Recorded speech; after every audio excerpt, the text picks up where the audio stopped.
pain do you feel every day on a scale of 1 to 10? 9, 10. Yeah, it's pretty heavy.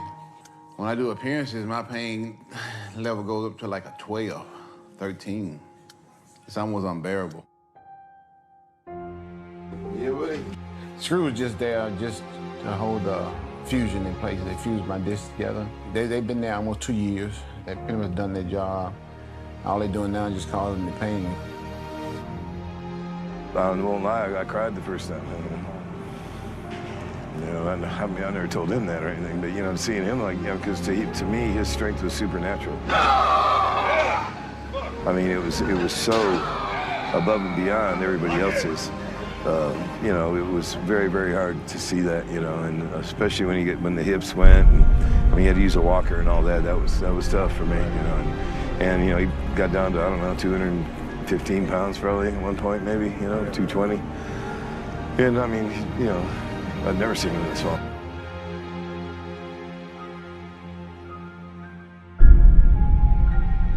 Ronnie trained hard, but did he train smart? That was the only thing that I questioned, especially now, seeing Ronnie with injuries and everything else.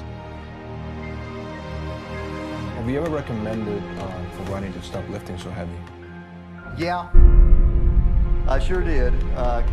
You know, Ronnie, he had a goal in view. He wanted to be the #1 bodybuilder in the world. But of course, eventually, with the massive weights that he was lifting, those discs can many, many times pay a pretty heavy price.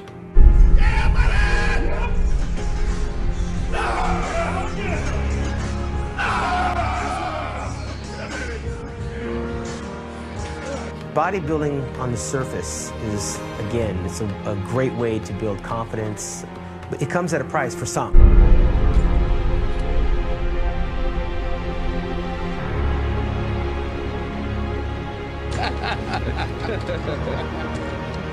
I think someone like myself, or even like Ronnie Coleman, we were just training, pedal to the metal. It didn't matter, and we didn't think, oh, we're gonna get injured doing this. We just did it. Get to that level, you have to train like that. You know, Ronnie had enormous amounts of size and the quality of the muscle. He'd be down here just sitting there pumping 25, 30, or 40-pound dumbbells. He put the workload on his muscles to make them get to a level to where there were deep cuts, deep striations, and hard work. You know, and that's what his body availed. You saw that. You know, so if you're not willing to go to that place where he is going to train like that, understand that, and live like that, do that, do that, do that, then you don't have a chance. Yeah, buddy! Wait! People, they know the type of talent, and they know how hard I work, and they know I put my all in all into it. You know, I don't have any regrets about it. Everybody said, oh, what a shame. That's how we remember him. No. You remember the 8-time champ. Nobody remembers the 4th time. Nobody remembers Muhammad Ali last 2 or 3 fights being a shambles. They remember the king when he was on top. That's how they remember Ronnie. With that big smile and that personality, who's got time for everybody, who's never turned a fan down. I've never seen in a temperamental mood. So he's got a great legacy, as well as being the best bodybuilder of all time. It's one of the most loved, I'm sure.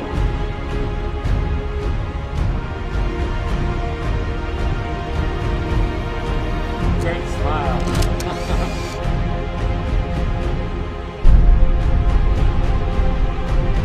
He's still working out. He's still in the gym. I don't think he'll ever stop. Is that, do you think it's a positive thing? Or would you recommend it or not? If I had to pick just for his back, it's probably not the best thing. But for his overall well-being, I think he needs to.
don't know if you can say mind fuck, but it's a mind fuck. Can't imagine coming from being an upper echelon of your sport to not being that anymore, and then just have to deal with that part to be on the other side of that is pretty hard.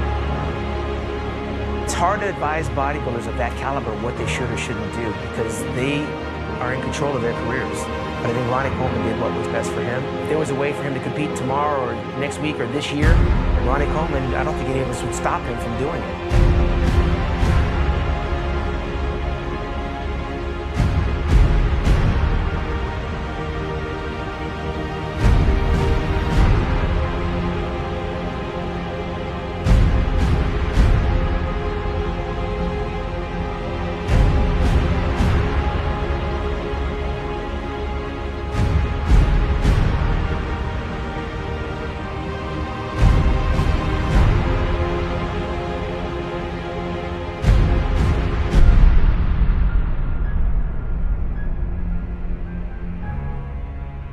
It's very sad, you know.